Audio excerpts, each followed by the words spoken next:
那么其实也有人认为说，其实黄明志在东窗事发之后，那其实他可以回应社会大众的那个态度，可以再柔软一点。那他似乎选择了一个比较强硬的方式。老师，你觉得这个方式其实对于他自己个人的品牌是有伤害的吗？我觉得对他自己来说，应该不会有伤害的，因为他一直以来都是以这种高姿态、比较突出的一种形象，所以如果他是这样的特色的话，我觉得他就是他。OK 我反倒觉得说，大家可以想想看，如果是突然间有一天黄明志出来跟你说不好意思，我错了，对不起，这样子，你真觉得他那个时候真的有事可能是真的想劝他去看医生，你知道吗？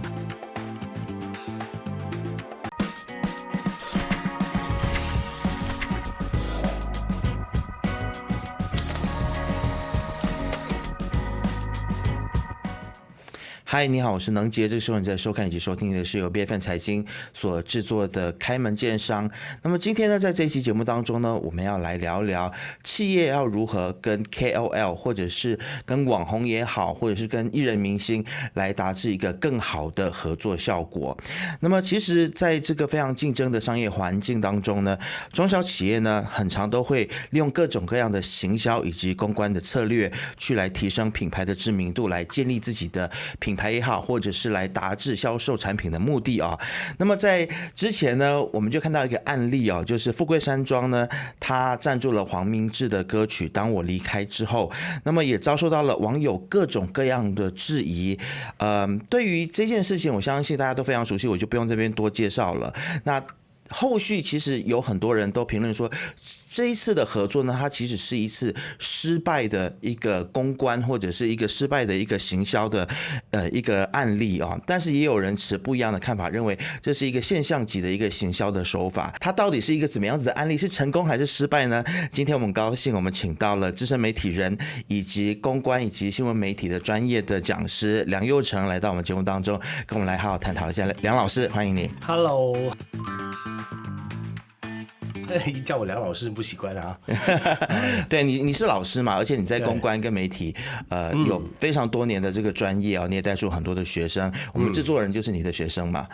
对对。其实我们如果聊到这个黄明志跟富贵山庄这一次的这个合作啊，那很多人都在批评，甚至是这些殡葬业的同业都批评说富贵山庄呢这一次做的很像有一点点问题。但是有本地的 YouTuber 认真的见红，他就表示说这是一个成功的这个行销案例，也是一个现象级的行销案例啊。你自己会怎么样子来看待这次富贵山庄跟黄明志的合作呢？如果直接下一个定义评价的话啦，我觉得是一半成功一半失败。我觉得成功的地方当然就是它蛮符合了公关的概念，就是一炮而红，然后让就是整个事情爆发以后呢，然后其实它卷起来的那个 exposure， 为什么有人讲说它是现象级的一个所谓的行销手法？是因为我们一般上在公关里头，我们在计算所谓的这一次的活动成不成功呢？很多时候我们是靠 exposure， 就是不管是你从报章、杂志、网络，还有后续，现在当然因为已经是网络时代了嘛，所以还有很多各种不同的算法。然后我相信认为它是现象级的那个朋友呢，他很明显，他就是用了我们行内在计算的方法，算出它的总额。因为这个总额基本上，如果是我们平常买广告的话，这可真的是天价的数字啊！但是我会觉得他成功的地方是因为话题拉开了，然后想法非常有创意，但是我觉得失败的地方就是他不够认真。然后怎么说？不够认真的部分。对，因为一般像我们觉得说，就是一个好的行销跟公关的策略，它比较重要的部分是，你要做的让别人觉得你没有在搞事，但是他现在自己明显是在搞事，因为我们很熟悉黄明志嘛，所以他明明在搞事，但是他又不能认真一点。那如果他认真一点的话，比如说因为他事后接受访问的时候就说啊，我每年都不是这样玩的吗？那我今年玩这个，为什么突然间大家反应这么大呢？就是他承认了自己在玩。那如果一个好的公关策略，因为公关的生命是品牌，就是这一次他如果跟富贵山庄合作的话，那富贵山庄的品牌就是他的最需要保护的那个关键啊。然后他的事后表达说，我们卖的其实是生前计划。然后我觉得这边有2个蛮大的关键点的，一个点是富贵山庄是不是有打算推出所谓的生前规划的另外一种 plan？ 因为现在我们了解的生前规划比较像是我们可能会买一些自己的祖坟一些可能灵位什么之类的吧但是如果富贵山庄真的提出一种新的服务，就是为大家规划生前的那个殡葬仪式，那他如果他有这个 plan。然后通过这样子的一个行销手法，然后把它推出去的话呢，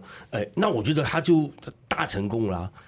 就是话题掀起来了。但是意思是说，他的业绩也有因为这一次这个现象级的这个行销，帮助到他的业绩，他有赚到钱啦。那所以在业绩上面，他可以算是成功。如果他有做这个部分的话，业绩吗？你是说？对对对。因为其实可能跟大家科普一下，就是在虽然 marketing 里头PR 是属于 marketing 的其中一个部分。它是 marketing tools 其中一个可以用的工具嘛，但是在后期发展的时候，大家都很清楚，然后公关跟行销其实一个是卖东西的，一个是卖品牌的，所以我会觉得通常要搞这么大的大龙凤的一些做法的玩法它一定是卖品牌的。然后这个时候，就不要期望说能够有销售成绩，而我觉得说，他如果真有推出这么一套的特别服务，不过好像是没有吧？现在应该是没有人可以说，比如说我向富贵山庄申请，我要做一个我生前就我人还在的时候的葬礼，应该没有这样的服务，所以这个是一个部分啊。另外一个部分其实是名字自己本身，因为他后面表达讲说，我就是这样玩的。但是你想象，如果他很认真的讲说，对我来讲，这就是生前规划。那我也希望能够看一看，就我人还在的时候，我想看一看，我身边的朋友、亲人，在我离开的时候，可能是一个怎么样的感受，然后他们有什么话想对我说。其实因为前阵子有一部中国剧。也把这种桥段，因为很久以前就是《非诚勿扰》，有过一个这样的桥段，但是在前阵子有一个中国的一个剧，然后它里头其实也把这个部分放进去以后，然后它还蛮深化的做的很动人，因为就是我们人一辈子永远都没有机会能够听到你死后就是怎么样，别人怎么来评价你，你知道？我觉得那个如果他是用这种手法做，其实我是觉得可以跟他的团队讲说，也不损黄明志的形象啊，就是你还是一个很出其不意的艺人，但是只不过是为什么每次他后面总得要。就是有点对，是老师，我觉得你提到这个很有趣就是因为今天其实我们可以分成2个部分来讨论，一个是富贵山庄它身为一家公司，以及黄明志他身为一个品牌，就是2个品牌在这件事情上面是否有获利。那么其实也有人认为说，其实黄明志在东窗事发之后，那其实他可以回应社会大众的那个态度可以再柔软一点，但他似乎选择了一个比较强硬的方式。老师，你觉得这个方式其实对于他自己个人的品牌是有伤害的吗？我觉得对他自己来说应该不会有伤害的，因为他一直以来都是以这种高姿态，然后就是比较突出的一种形象自居的嘛，对不对？所以如果他是这样的特色的话，我觉得他就是他。OK 我反倒觉得说，大家可以想想看，如果是突然间有一天黄明志出来跟你说不好意思，我错了，对不起，这样子，你真觉得他那个时候真的有事可能是真的想劝他去看医生，你知道吗？大家反而会觉得不习惯。对他自己的形象来讲，我觉得反而没有损。了解只不过是那你觉得说对富贵山庄的形象呢？这个东西可能就要讲到马来西亚的大环境的问题了。因为我在20年前从台湾回来的时候，我本来在台湾的公关公司本来是派我回来这里分公司工作的，后来我就跟这里的同事聊了一下，说他们还蛮诚实的，他们就说回来就别当公关了。然后我说干嘛？我说为什么要这样呢？他说这里大环境不行啊。回来以后自己亲身感受一下，因为我后来人家还是不信邪的嘛，人就是这样。然后我后来有帮一家媒体公司开了一家所谓的公关媒体公司，把台湾的整套东西，应该是它是一家国际公关公司，我把所有东西搬过来，照本宣科全部照做。然后后来就发现。你要真的碰过笔以后，就是马来西亚的市场，接纳度很低，因为公关打品牌，你就两条路可以走，要么就是创意，要么就是触及制胜。创意的部分呢，为什么叫创意跟触及制胜不一样的地方是，创意是你觉得它英文比较容易解释，就 innovative 跟creative， creative 是无中生有嘛，innovative 是我在现况底下去改变。马来西亚人比较能接受的一定是 innovative， 就是我们无中生有的一些很特别的东西，一般上接受度非常低。OK。了解。那其实你会认为说，像富贵山庄、富贵集团，它已经有一定的高度了，然后它也一定有，它在这个社会当中也有知名度啊。你觉得它是不是在选择 KOL 跟明星代言的这件事情上面，或者是赞助明星的时候，它要更加的谨慎呢？你会这么觉得吗？说是不是应该找一些比较没有那么争议的人？站在我们公关角度上面给客户的建议，一般上当然都会是这样但是你真的还得看那个公关公司的风格是什么。然后而且我觉得富贵山庄这一次选择，它比较像是选 case 多过于选人，就是他不是说你黄明志来成为我的代言人这样子，他不是选这个人，而是应该有人跟他 propose，生前规划的这个部分可以用一个名人，然后他换掉是其他的艺人的话，他其实还是一样就是这个形式嘛，所以我觉得他 buy 的是这个形式，然后至于明志，如果你说他是不是一个好的代言人，我觉得真的见仁见智，喜欢他的人是很喜欢的。然后就是你不喜欢就是不喜欢，这个世界上本来就是这样啊。对，因为我觉得有的时候在找 KOL 合作的时候，公司可能它也会陷入一个，我不能说两难，就是这个思考，就是说，如果你找一个不争议的人，可能这个 case 这个行销它就是平淡无奇，就是流量很低。对，那如果你要去找像明志这样子的人，那你就要承担一定的风险，但他肯定是有流量，或者是他后面的话题就会比较多啊。但是如果有的时候翻车了，像这一次，其实我不知道老师你会不会定义它为翻车，我自己是觉得没有啦，但有人认为它翻车。好，我们就假设如果现在有一家公司，它因为它的这个品牌行销而翻车了，老师你会建议说他要去，就是因为我们说专业的事情要找专业的人做嘛。我们看到有很多的企业，就是他翻车了，他出事了，有公关危机的时候，他就自己这边发文告啊，自己在那边出来解释啊什么，反而不是找专业的公关公司来处理。老师你会怎样子看待这样的现象？你会不会觉得说应该要找专业的事情，应该找专业的人来做？我坦白说，其实因为公关本来是一个很讲 sense 的东西，如果那个公司里头你刚好有一个员工 sense 很强，那你不用公关，我也觉得没问题的。因为最重要是一定要帮得到公司的品牌，维系品牌的那个知名度也好，知名度也好，这两种都很重要。然后如果你问我的话，我会比较建议，如果真的翻车。这车都已经翻了，那这个时候就是要救命的时候，那找专业的会比较快，因为危机公关有一些我们所谓的黄金救援时间，就是 within 这段时间内，如果你没有动作，那这个危机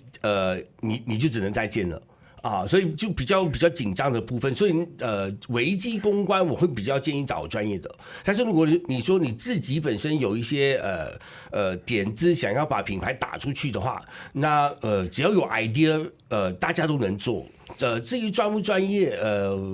其实我是这样想的哈，区分专业和不专业的唯一差别，其实就是我们有非常繁重的程序，像我们在国际公关公司里面上班的时候，我们的 paperwork 非常多但是当然它有它的好处的，它的好处就是 for 后面的做 reference， 你可以重新翻查前面的状况，这样你就不会再翻前面的车所以它有它的功能性，但是我觉得核心的概念对公关来讲还是那个 idea， 所以我觉得这个你问我黄明志这次的 case， 我觉得 idea 还好的，你问我还嫌有点老呢。OK， 还不够争议是吗？好，不够争议啊。我觉得这个要纠正一下嘞，因为好的 idea 其实不一定是要有争议，而是话题。OK， 好，那其实，在很多人的批评声浪当中，那富贵山庄当然是有回应了啊。然后他的回应是说，他觉得说这一次跟黄明志的合作，感觉上就是他们还是非常支持的，他们还是认为说这个合作是对的，即便很多人骂他们啊。那有一种说法是说，当有很多人谴责你或责骂你的时候，你遇到类似这样子的公关危机，那你应该要先出来道歉。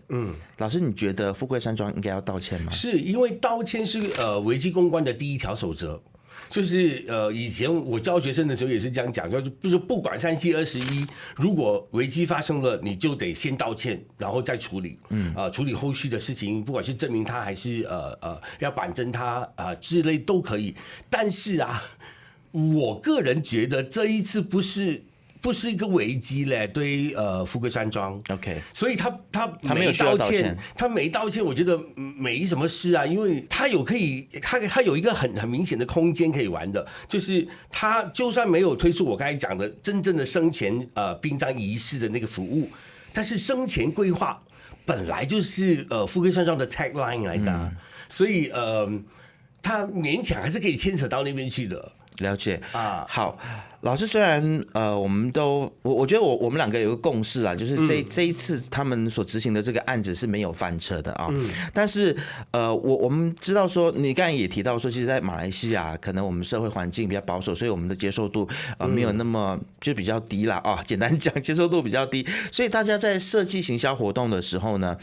可能更会想要去触碰一些敏感的议题或者是底线。老师，我不知道你会不会觉得啦，其实马来西亚我们就是一个很 tense， 很多底线很紧张的一个社会，这个反而是可能给行销跟公关的时候，它有很多东西可以去玩吗？对，那但是你玩一玩，可能不小心就翻车。可能就造成很大的这个公关危机啊。所以老师，你觉得那个线应该画在哪里？就是我们在思考创意的时候，我们应该注意哪些原则，避免我们翻车？你问我的话，那条线永远没有人可以画出来的。然后，但是如果你问我的建议是，看你服务的品牌。就是那个品牌，它如果是